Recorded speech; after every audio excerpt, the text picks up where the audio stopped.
Olá, sou o professor Roberto Silva, diretor da Faculdade Teológica e Línguas Bíblicas FTLB, passando para compartilhar com você um pouco mais dos estudos exegéticos da Bíblia Hebraica.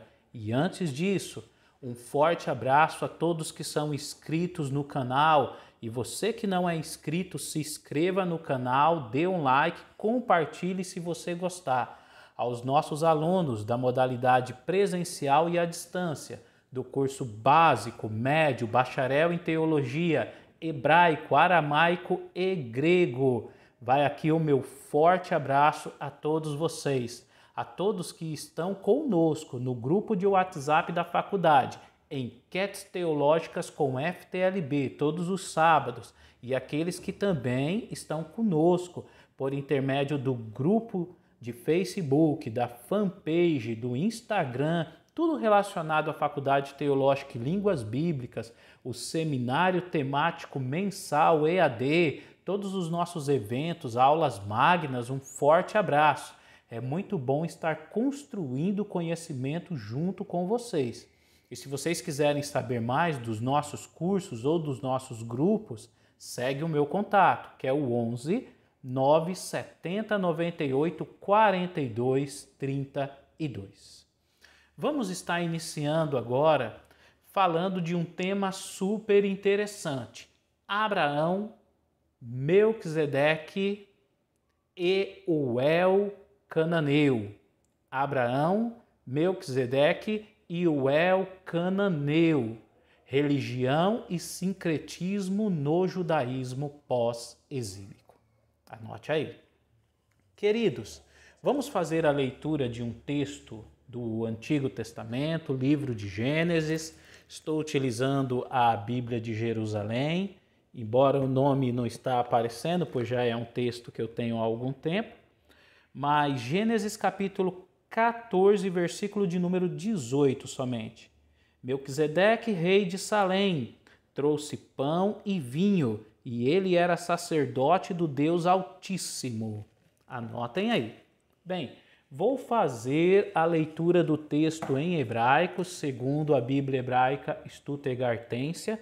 É um texto todo em hebraico, para que possamos fazer uma análise. Diz assim: O Malki Tzedek Melech Shalem, Hotzi Lechem Vayain Vehu Rochen Ve'el Elion.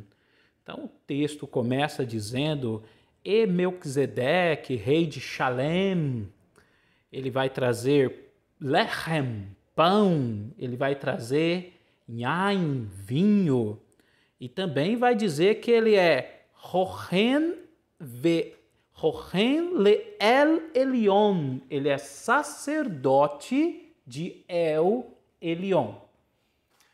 Bem, é importante destacarmos que o redator do Gênesis, capítulo 14, ele tenta construir a história do patriarca Abraão, fundamentando as origens de Israel, inserindo esse patriarca numa perspectiva cronológica do segundo milênio.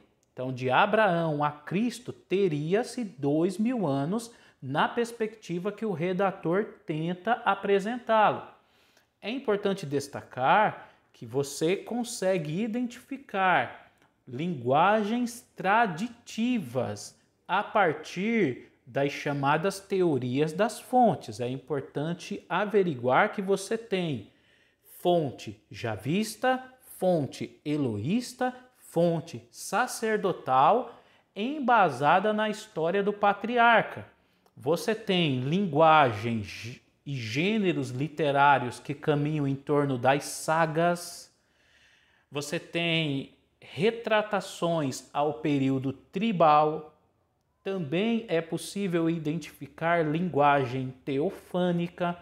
Tudo isso observa-se as fontes traditivas e a junção de estilos literários na construção da saga deste patriarca, que é tido como o pai da fé, né? Uma pessoa de muita importância. Nota-se que essa redação ela é uma redação sacerdotal. Logo, ela é uma produção literária pós-exílica entre o ano 450 ao ano 400 a.C. Traz, como eu disse, linguagens das fontes javistas e eloístas, mas estamos falando propriamente de um sacerdote ou de sacerdotes que no período pós-exílico, entre os repatriados judaítas, está desenvolvendo este texto e construindo o personagem Abraão também para fundamentar a história da origem de Israel. Nesta perspectiva, é importante destacar que ele insere o Abraão nesse segundo milênio. E o texto que nós lemos é muito interessante, porque o Abraão, como mesopotâmico, ele sai de Ur. Então ele sai de Ur, ele sobe até Harã, ele desce do Egito e ele vem agora para Canaã. Em Canaã, no segundo milênio, você tem toda uma construção social, religiosa e política. E isso o próprio texto apresenta de forma muito clara.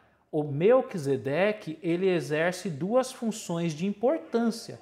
Ele exerce a função política, por ser rei de Salém, e ele exerce a função religiosa, por ser sacerdote. É importante destacar que não é rei e nem sacerdote de Israel, porque segundo as redações deuteronomistas, você vai ter o primeiro rei de Israel, Saul, o primeiro sacerdote, propriamente no Pentateuco, o Arão. Então, estamos falando de um período pré-monárquico e pré-sacerdotal, onde o redator ele tenta inserir o Abraão. Nessa perspectiva, estamos falando do Melquisedeque, que já habitava na cidade de Salém, uma cidade que pode fazer menção a Jerusalém, mas se retrataria a uma dominação cananita.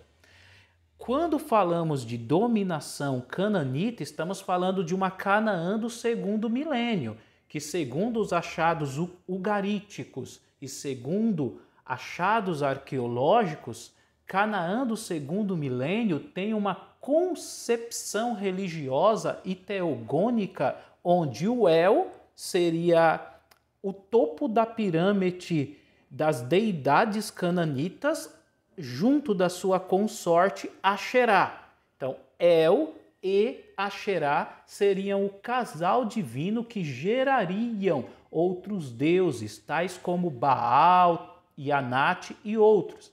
Nessa perspectiva, inserir Abraão nesse contexto do segundo milênio em Salém, e sendo recepcionado por Melquisedeque, que era sacerdote em hebraico de El Elyon, é entender que aquele domínio estava sobre a força religiosa da religião cananita e sobre os cuidados de um representante religioso, que seria o Melquisedeque, sacerdote de El Elyon, sacerdote do El Cananeu, a divindade patrona de Canaã. Mas os redatores, ao tentar escrever a origem de Israel, a saga do patriarca Abraão, seu objetivo é fazer menção da monarquia e do sacerdócio. No entanto, a ênfase é no sacerdócio, visto que judaísmo pós-exílico, período pós-exílico, estamos falando dos repatriados judaítas que retornaram da Babilônia, da Pérsia para Jerusalém, mas eles estavam sob o domínio político dos persas, da dinastia aquemênida que iniciara com Ciro. Logo, eles estão retornando para Jerusalém, mas não restauraram a monarquia. A monarquia se acabou nas dominações babilônicas e também da destruição do Reino do Norte com os assírios. Monarquia se acabou. Repatriados, retornam para Jerusalém sobre o domínio político dos persas e sobre o trabalho religioso dos sacerdotes. Constrói-se essa redação fazendo memória da importância dos sacerdotes, do Melquisedeque. Temos então a figura sacerdotal e o trabalho sacerdotal. A grande complexidade de tudo isso é construir a saga do grande personagem que será o pivô para originalizar Israel, para a origem de Israel, nas perspectivas do segundo milênio, naquelas localidades de Canaã, porque Abraão já iniciaria sendo recepcionado por Melquisedeque, aonde ele entrega o dízimo, ou seja, ele faz um costume da época de presentear, de entregar os despojos àquele que era maior, porque era propriamente quem habitava ali, exercia o governo de rei e sacerdote. E o Abraão é alguém que está vindo de fora, um forasteiro. E ele é muito bem recepcionado e o Melquisedeque aceita também o dízimo, aceita os seus presentes e direciona-lhe uma bênção. Essa bênção é em nome de El Elyon, ou seja, Melquisedeque lhe dá a bênção em nome do seu Deus, que seria o El Elyon, ou seja, o El, marido de Asherá, pai de Baal, a divindade cananita. Então olha como é complexo. Na tentativa dos sacerdotes enfatizarem o trabalho sacerdotal, pois eles precisavam legitimar isso. Não tem mais rei, eles eram os representantes do povo judaíta pós-exílico. Vamos construir uma redação legitimando esse trabalho. Mas ficou difícil colocar Abraão no segundo milênio se relacionando e recebendo a bênção de Melquisedeque, porque é receber a bênção de um sacerdote cananeu, servo do grande El de Canaã. E após receber o presente de Abraão, ele também lhe direciona uma bênção em nome do El cananeu. Será que isso também é de propósito?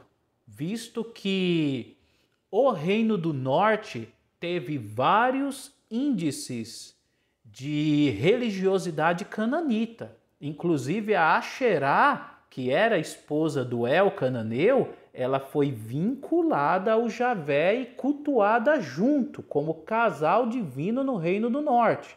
Já falamos isso em outro vídeo. E o Sul também não ficou tão à mercê dessas questões, porque na redação deuteronomista, no livro de 2 Reis, Josias é descrito como alguém que faz uma reforma no templo salomônico e tira várias estatuetas dos deuses cananeus. Agora nós temos o redator sacerdotal pós-exílico reconstruindo memórias antigas e tradições, no entanto, inserindo o pivô para o nascimento de Israel, o grande patriarca Abraão, em um contexto de religiosidade cananita e possivelmente esse sincretismo influenciará um pouco dessa religiosidade até pós-exílica, que nós teremos, sim, grandes influências babilônicas, principalmente nas perspectivas cosmogônicas e antropogônicas.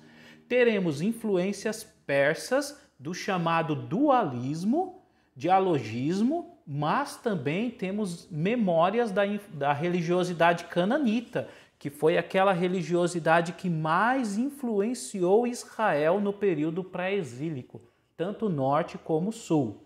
Assim, Abraão ele é muito bem recepcionado pelo Melquisedeque, rei de Salém e sacerdote do El Elyon, Deus cananeu.